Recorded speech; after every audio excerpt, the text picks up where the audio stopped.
Hi everybody, this is Dennis from the Dennis and Andy Show. I'm going to do a full review of Out of Body, issue number 1 from AfterShock Comics. Peter Milligan and Inaki Miranda have done this. I did a quick flip on it and it just looked really interesting. I heard from a few people, they really kind of wanted to see this. So, you know what, I figured I would give this a go because the art looked pretty good. It opens up and it's like, you know, it goes, next time what I want, maggot. Yes, master, I promise, Do-rian, I promise. I shall return in 2 days. You had better get to work with your magic spells or whatever thing it is you do. He's like, I should have never let it get this far. Fool. I'm such a fool. Who can I turn to help me? The girl. Yes, the girl. So then we find out that there is a girl in the Ozarks. And of course, you know, I'm a fan of the TV show Ozark, so immediately I'm thinking Jason Bateman should be in here. But he goes, we have a new member, and there's a girl. She's sitting in doing a seance. And then, I can see a figure out of the darkness, and there's a wrench. And he goes, murder. Mom walks in. Abby, Jabbit Clancy's here, says that his mother's haunting the pig pen again.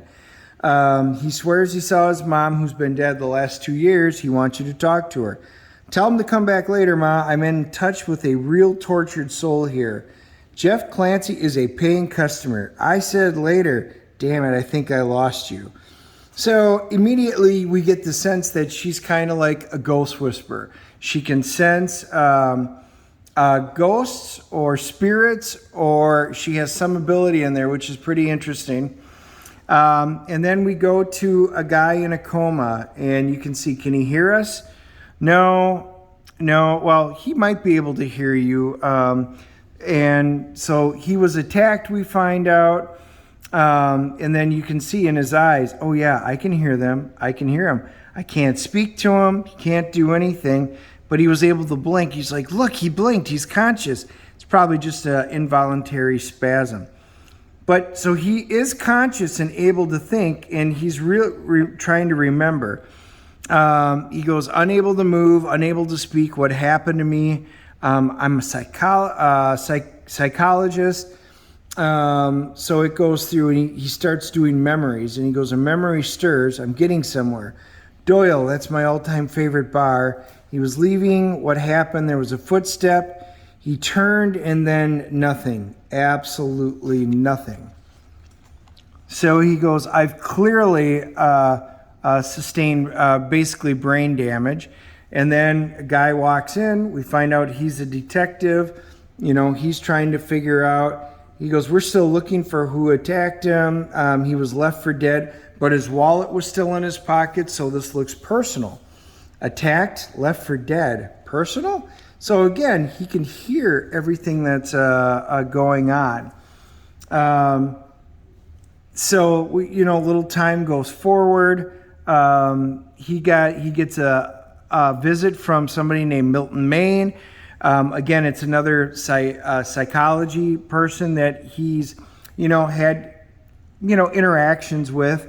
He goes, would Milton want to kill me? No, that's absurd. He goes, well, Dan, I sure hope the next time we meet, you'll have plenty to say for yourself, just like normal.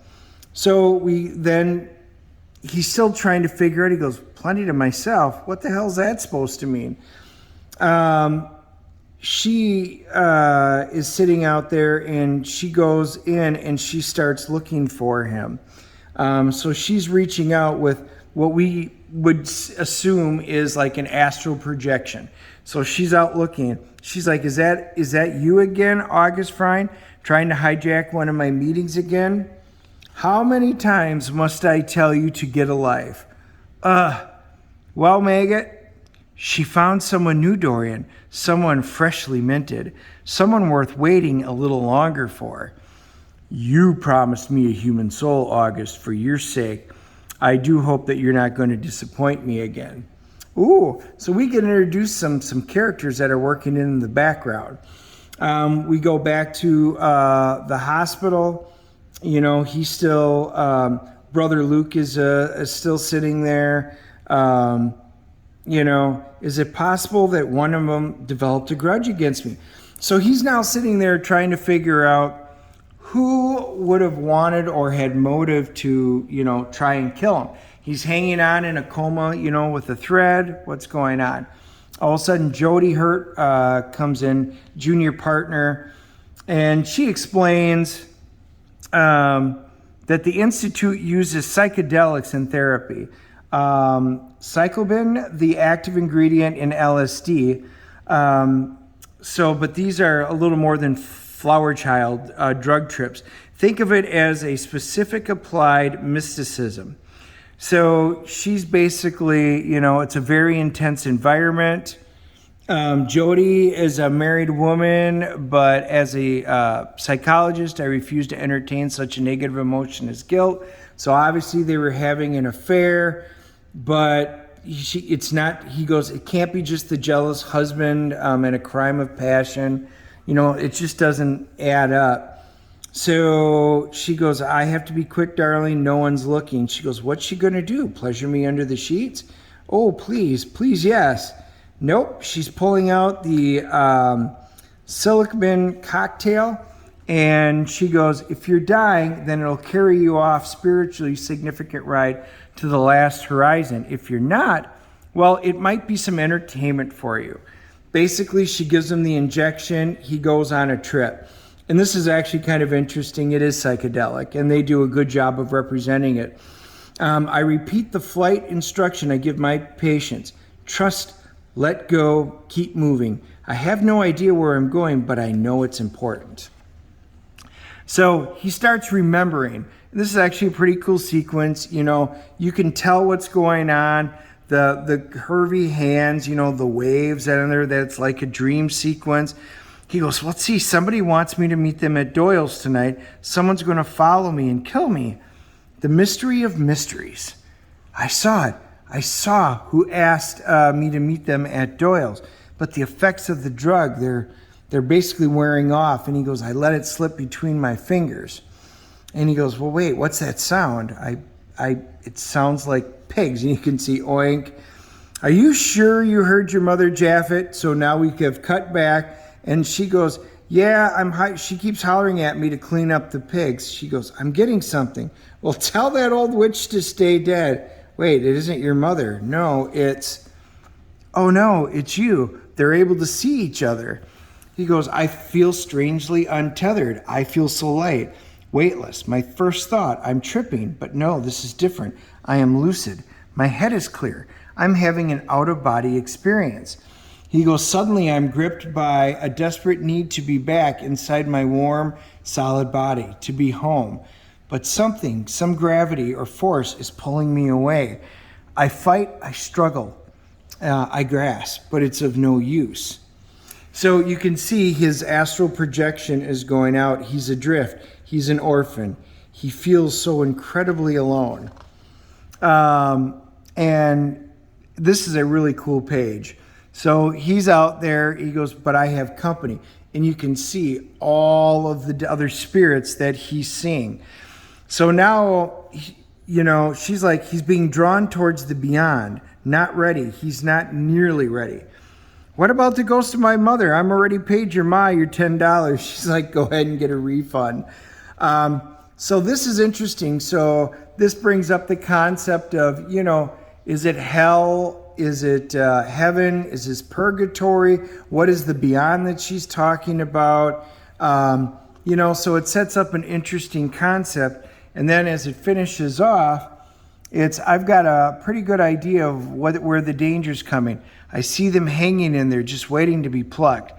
I shall give them to you, Do-rian. Oh, I shall serve that sucker to you up on a silver platter with an apple stuffed in its ass. Maybe then we'll be friends. To be continued. So, needless to say, this is a really interesting concept behind it. Then it kind of talks about leaving your body, the geography of the death, modern day physics, the afterward. So it does. It brings up some interesting concepts about it. This is actually a really cool concept. Take a little bit of Doctor Strange. Being able to use your astral projection to figure out who murdered you. That you've got a connection with like a ghost whisperer. And the characters are very well defined. I liked the dialogue between everybody. The story moved forward. We've got the introduction to some interesting bad guys that we know very little about, but we know we're heading somewhere different. There's a little bit of magic involved, it seems, some mysticism. And I enjoyed the art. The art fit very well with the way that the story was told. I am going to give this a CGC rating of a 9.2. I thought it was an incredibly good first issue. I can't wait for issue number 2 to come out next month, and I am definitely keeping this on my pull list. I hope the story continues and takes us into new places. Please hit the like and subscribe button so you know when we put out our live streams and our videos and reviews. And leave your comments below. Maybe you love this book, maybe you didn't.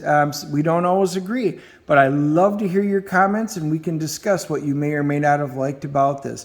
But we will talk to you all soon. Thanks.